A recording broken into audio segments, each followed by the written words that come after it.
The phone wouldn't stop ringing. I was elbow-deep in dishwater watching soap bubbles pop against the kitchen window while Tommy played with his toy trucks on the living room floor. Ryan had left his phone on the counter again before heading to the garage to fix our neighbor's fence. The ringtone kept going and going, that annoying default sound he never bothered to change. "Daddy's phone!" Tommy called out, looking up from his red fire truck. "I know, baby. Mommy's got it." I dried my hands on the dish towel and grabbed the phone. The screen showed unknown number, but that wasn't unusual. Ryan's construction crew got calls from new clients all the time, especially on weekends when people finally had time to think about home repairs. I swiped to answer. "Hello, Ryan's phone?" Silence. Then, barely above a whisper, a woman's voice drifted through the speaker. "You left your socks here again." My heart stopped. The words were soft, intimate, like she was lying in bed talking to someone she loved. I stood frozen in my kitchen, the phone pressed against my ear, waiting for her to realize she'd made a mistake and hang up. But she didn't hang up. Instead, she giggled. It was a light, happy sound that made my stomach drop to the floor. "I love you so much." The words hit me like a punch. I couldn't breathe. I couldn't think. My finger found the end call button and pressed it so hard I thought I might crack the screen. The kitchen fell silent except for the sound of Tommy's trucks rolling across the hardwood floor. I stared at the phone in my hand like it was a snake that might bite me. My legs felt weak, so I grabbed the edge of the counter to steady myself. "Socks." She said socks. That meant Ryan had been somewhere, taken off his socks, and left them behind. The kind of place where you take off your socks. The kind of place where someone else does your laundry and knows which socks belong to you. My mind started racing, trying to make sense of what I'd just heard. Ryan worked construction. He came home dirty every day, boots caked with mud, clothes covered in sawdust. He always changed in the garage before coming inside so he wouldn't track dirt through the house. But his socks? His socks came off in our bedroom, went into our laundry basket, got washed in our washing machine. So whose washing machine had Ryan's socks been in? I looked out the kitchen window toward the garage where I could see Ryan's shadow moving around. He was probably organizing his tools, completely unaware that his wife had just answered a phone call that shattered everything she thought she knew about their marriage. 8 years. We'd been married for 8 years. Together for 10. Tommy was 6 years old, which meant this woman, whoever she was, had been in Ryan's life for most of our son's childhood. Maybe longer. The voice played over and over in my head. "You left your socks here again." Like it had happened before. Like it was normal. Like Ryan regularly left his socks at this woman's house. And that giggle. That soft, loving giggle before she said she loved him. My hands started shaking. I set the phone down on the counter and gripped the edge with both hands, trying to stop the trembling that was spreading through my whole body. I felt sick. Actually sick, like I might throw up right there in my clean kitchen, with my son playing happily just a few feet away. "Mommy?" Tommy's voice seemed to come from far away. "Are you okay?" I turned to look at him, this beautiful little boy with Ryan's dark hair and my green eyes, and tried to smile. "I'm fine, sweetheart. Keep playing." But I wasn't fine. Nothing was fine. The woman's voice kept echoing in my head, and I realized something that made my blood run cold. The voice wasn't completely unfamiliar. I'd heard it before, somewhere, somehow. It was buried in my memory like a song you can't quite place, but I knew I'd heard that voice before. Which meant this wasn't some random stranger Ryan was having an affair with. This was someone I knew. I spent the next hour pacing around the house like a caged animal. Every time I heard a sound from the garage, my heart would jump into my throat. Tommy kept asking why I looked sad, and I kept lying to my 6-year-old son, telling him Mommy was just tired. When Ryan finally walked through the back door, wiping his hands on an old rag, I was sitting at the kitchen table pretending to read a magazine. My hands were still shaking, so I kept them hidden in my lap. "Hey, babe." He kissed the top of my head like he did every day. Like nothing had changed. Like some woman hadn't just whispered sweet words into his phone an hour ago. Sorry I took so long. Mr. Peterson's fence was worse than I thought. I watched him wash his hands at the sink, the same routine he'd done thousands of times before. But now everything felt different. Was he washing off dirt from work, or was he washing off traces of her? Your phone rang, I said, trying to keep my voice steady. Ryan glanced over his shoulder. Oh yeah? Who was it? I answered it. He turned around, drying his hands on the dish towel. Something flickered across his face, but it happened so fast I almost missed it. Fear, maybe, or panic. What did they want? His voice sounded normal, but his eyes weren't meeting mine. It was a woman. I stood up from the table, the magazine falling to the floor. She said you left your socks at her place. The color drained from Ryan's face. Not the red flush of embarrassment you'd expect from someone caught cheating. This was different. This was the pale, sick look of someone who'd just seen a ghost. Lily, I can explain. She said she loved you, Ryan. My voice cracked on his name. She giggled and said she loved you. Ryan ran his hands through his hair, a gesture I'd seen him do a million times when he was stressed about work or bills, but this was different stress. This was the kind of stress that made people look like they might collapse. It's not what you think, he said quietly. Then what is it? I stepped closer to him, searching his face for answers. Because what I think is that my husband is having an affair with someone who does his laundry and tells him she loves him. No. Ryan shook his head hard. No, Lily, it's not like that. It's complicated. Complicated? I laughed, but there was no humor in it. What's complicated about it? You're either cheating on me or you're not. Ryan looked toward the living room where Tommy was still playing, then back at me. Can we talk about this later, when Tommy's asleep? No. The word came out sharper than I intended. We're talking about this now. I've been going crazy for the past hour trying to figure out who this woman is and why she has your socks. Lily, please. Who is she, Ryan? He opened his mouth, then closed it. His hands were shaking now, too, and he kept glancing toward the door like he wanted to run. I can't tell you right now. You can't tell me?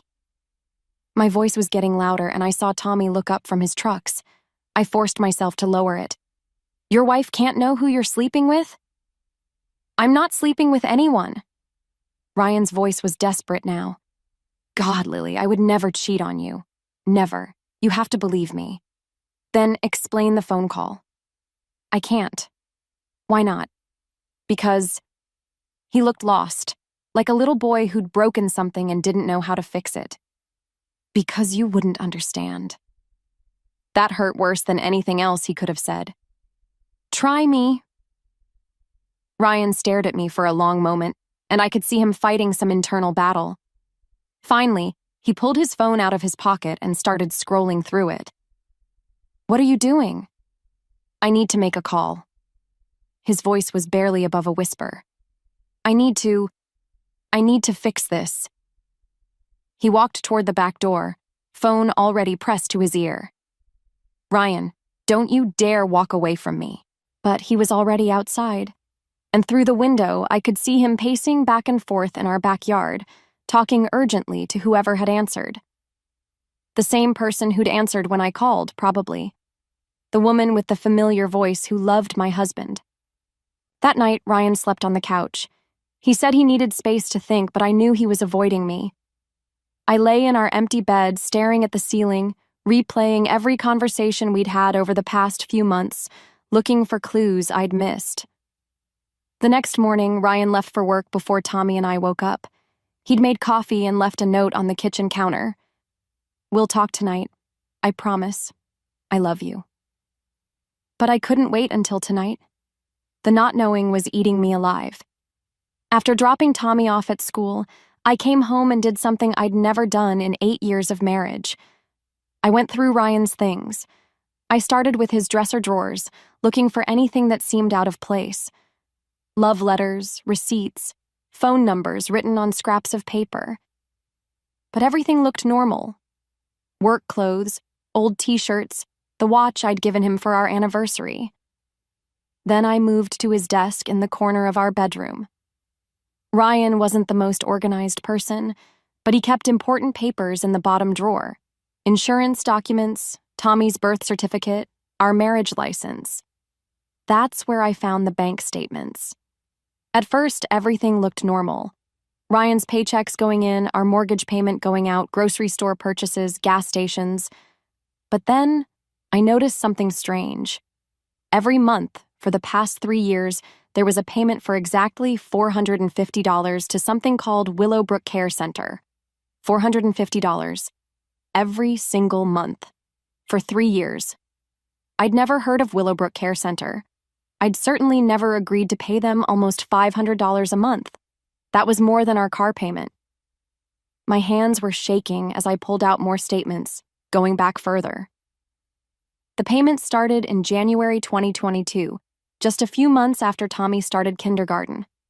Before that, there were smaller payments to the same place, $200 a month, then $300. Then it jumped to $450 and stayed there. I grabbed my laptop and searched for Willowbrook Care Center. The website loaded slowly, and when it did, my heart sank even further. It was a residential care facility, the kind of place where people lived when they couldn't take care of themselves. The homepage showed pictures of peaceful gardens and smiling staff members helping elderly patients.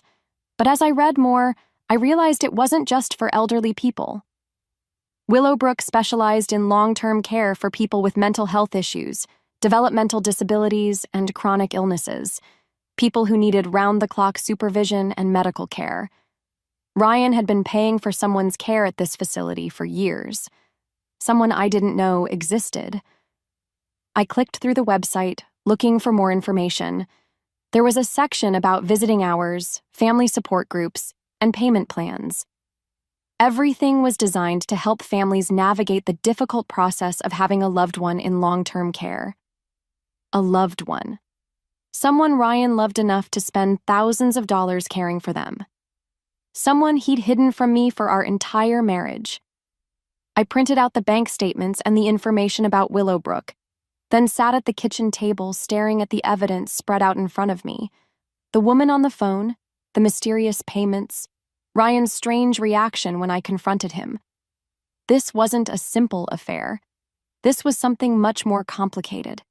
I thought about calling Ryan at work, demanding answers right then and there. But something held me back. Maybe it was the look of panic in his eyes yesterday, or the way he'd said I wouldn't understand. Maybe it was the fact that he'd been making these payments for years without ever missing one, even when money was tight.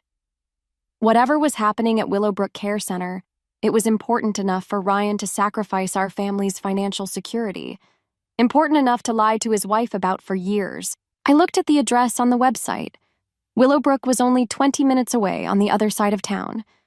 I could drive there right now, walk through the front door, and demand to know why my husband had been paying them thousands of dollars. But did I really want to know what I'd find there? I folded the bank statements and put them in my purse. Tommy wouldn't be out of school for 6 hours. That was plenty of time to drive to Willowbrook and get some answers. The drive to Willowbrook felt like the longest 20 minutes of my life. I kept changing my mind about what I was doing, pulling over twice to turn around before forcing myself to keep going. By the time I reached the facility, my palms were so sweaty I could barely grip the steering wheel. Willowbrook Care Center looked nothing like the cheerful website photos. The building was older than I'd expected, a sprawling, single-story structure surrounded by tall pine trees that blocked out most of the sunlight.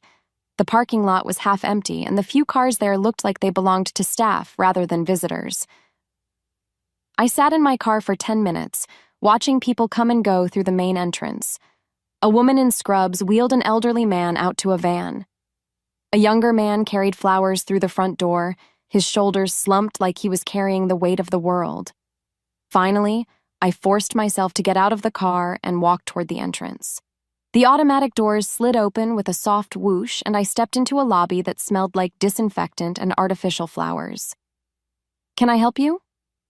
The receptionist was a middle-aged woman with kind eyes and graying hair pulled back in a neat bun. Her name tag read, Patricia. "I'm here to visit someone," I said, my voice sounding strange and far away. "But I'm not sure. I need to find out if someone is a patient here." Patricia's expression grew cautious. "Are you family?" I hesitated. Technically, I didn't even know who I was looking for. "My husband has been making payments here. I found the bank statements, but he never told me about it.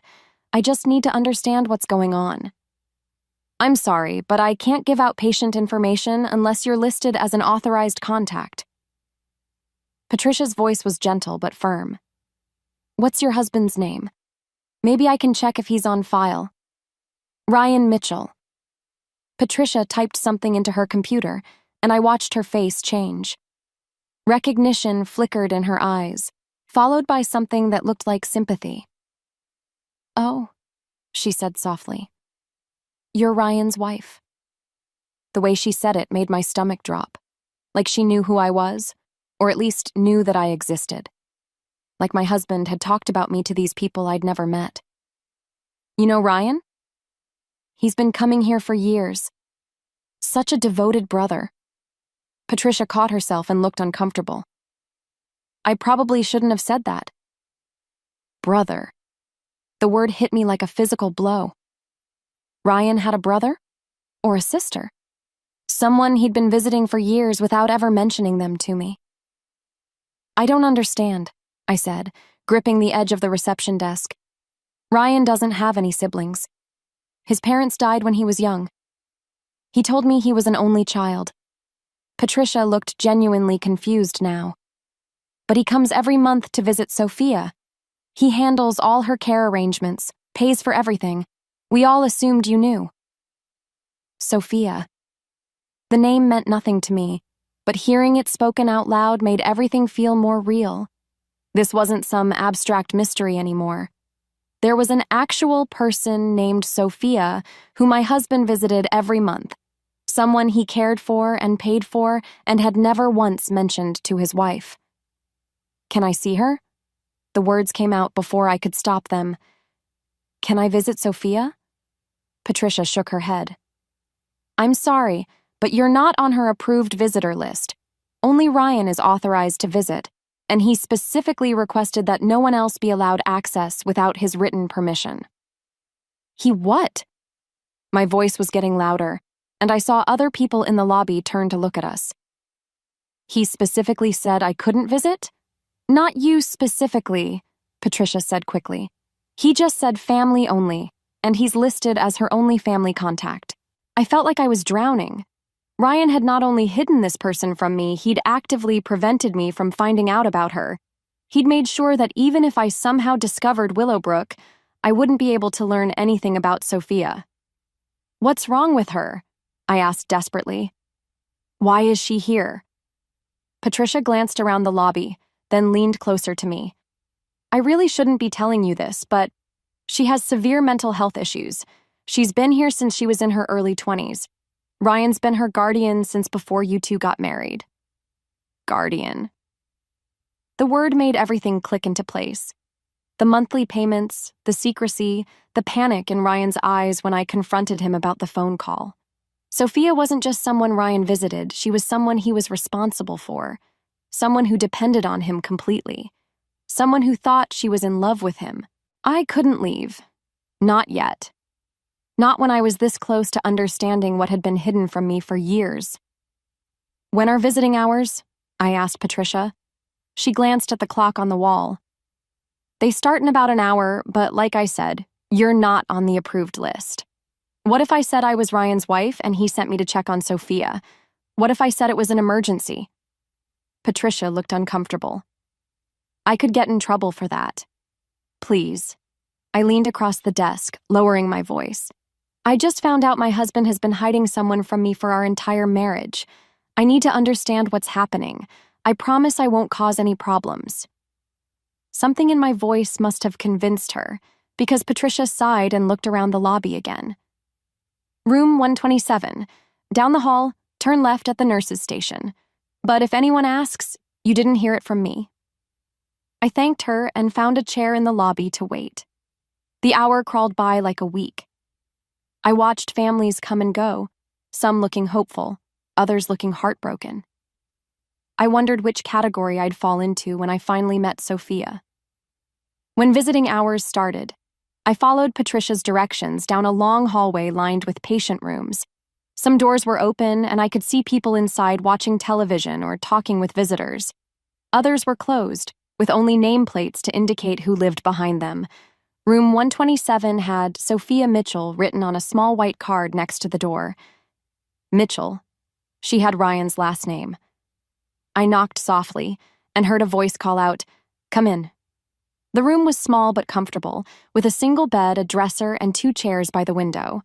Sitting in one of the chairs was a woman who looked to be in her late 20s, with long, dark hair and the same brown eyes as my husband. She looked up when I entered, and her face lit up with a smile that was both beautiful and heartbreaking. "Ryan," she said, starting to stand up, "you're early today, and you look different. Did you cut your hair?" My heart clenched. She thought I was Ryan. Or maybe she was just confused about who I was. "I'm not Ryan," I said gently, staying near the door. "I'm Lily. I'm Ryan's wife." Sophia's expression changed, cycling through confusion, recognition, and something that looked like fear. She sat back down heavily in her chair. "Wife," she repeated slowly. "Ryan has a wife." "Yes. We've been married for 8 years. We have a son named Tommy." Sophia stared at me for a long moment, and I could see her processing this information. Her hands were trembling slightly, and she kept glancing toward the door like she expected Ryan to walk in at any moment. "He never told me he got married," she said finally. "He used to talk about you when we were younger, Lily this, Lily that. But then he stopped mentioning you, and I thought maybe you'd broken up." "When you were younger?" I moved closer, taking the other chair by the window. "Sophia, how do you know Ryan?" She looked at me like I'd asked the most obvious question in the world. "He's my brother, my big brother. He's taken care of me since I was 22. Brother. There it was, the truth I'd been circling around all day. Ryan had a sister with mental health issues who'd been living in this facility for years, while I had no idea she existed. "Ryan never told me about you," I said softly. Sophia's face crumpled. "He's ashamed of me. I know he is.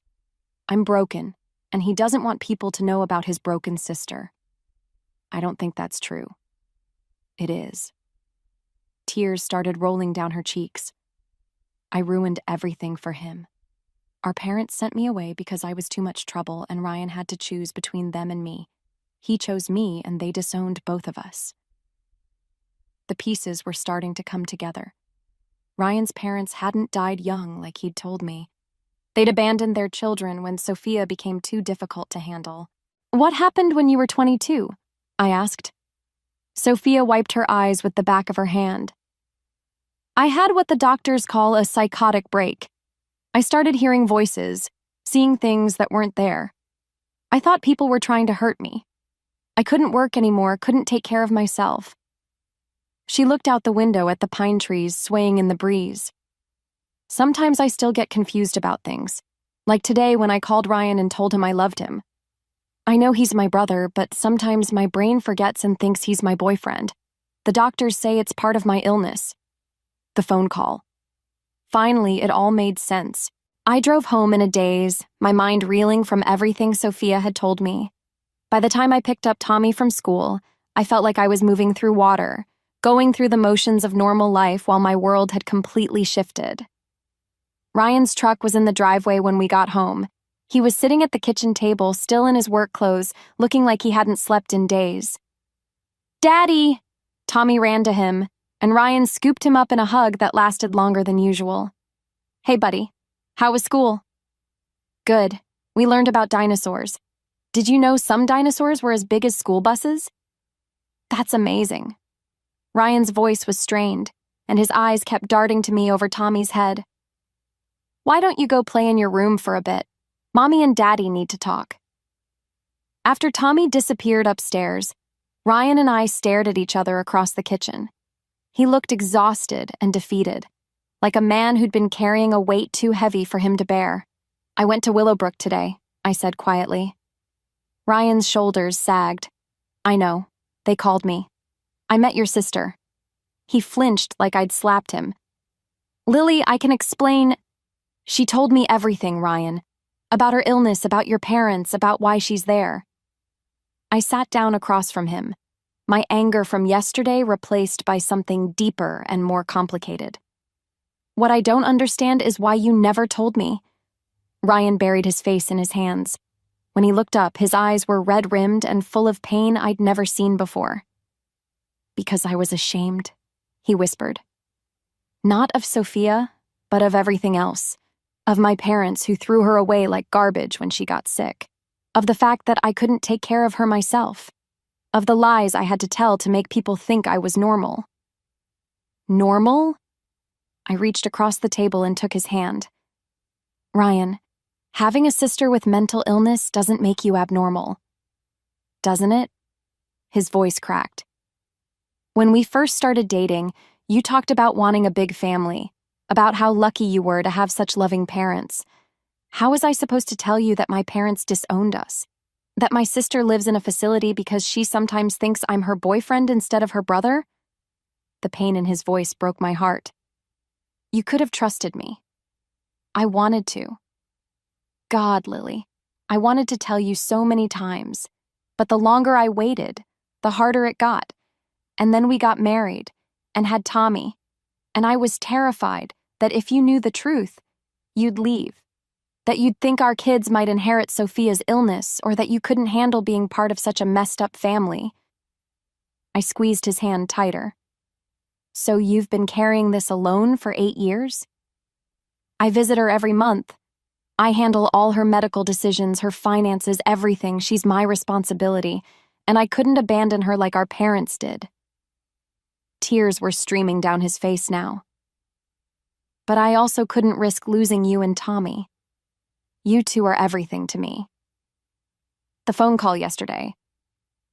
She gets confused sometimes.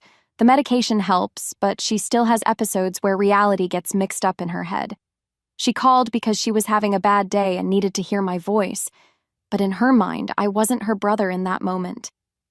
I thought about Sophia sitting in that small room, alone except for monthly visits from Ryan. I thought about Ryan carrying this burden by himself, making payments he could barely afford, lying to the person he loved most to protect a secret that was eating him alive. I'm not going anywhere, I said firmly. Ryan, I'm angry that you didn't trust me with this, but I'm not going anywhere. He looked up at me with such hope and disbelief that it made my chest ache. You're not? Sophia's your sister. That makes her family. Our family. I stood up and moved around the table to wrap my arms around him. We're going to figure this out together. All of it. Ryan collapsed against me, his whole body shaking with relief and exhaustion. I'm so sorry, Lily. I'm so sorry I lied to you. We'll work through it, I whispered into his hair. But no more secrets. No more lies. If we're going to do this, we do it together. For the first time in days, I felt like we might actually be okay. 3 months later, I was sitting in Sophia's room at Willowbrook, helping her organize the photos Ryan had brought from our family albums. She held up a picture of Tommy's 6th birthday party, studying his chocolate-covered face with a gentle smile. He looks just like Ryan did at that age, she said. Same messy hair, same troublemaker grin. You should see him when he's really excited about something. He gets this look in his eyes like he's planning world domination. Sophia laughed, a sound that had become more frequent over the past few months. I'd love to meet him someday. When I'm having a good day? We'd been working with Dr. Martinez, Sophia's psychiatrist, to establish healthy boundaries and realistic expectations. Some days Sophia was clear and present, able to understand relationships and family dynamics perfectly. Other days, her illness made everything confusing and frightening. "Actually," I said, pulling out my phone, "Ryan's bringing him by next week, just for a short visit, and Dr. Martinez will be here too." Sophia's eyes lit up, then clouded with worry. "What if I get confused? What if I say something that scares him? Then we'll handle it together. That's what families do." The word family still felt new when I applied it to Sophia, but it was getting easier. Ryan and I had spent countless hours in therapy, both together and separately, working through the damage that years of secrets had caused. It wasn't easy, and some days I still felt angry about the lies, but we were building something stronger than what we'd had before. "Lily?" Sophia's voice was quiet. "Thank you for not hating me." "Why would I hate you?" "Because I called Ryan and said those things.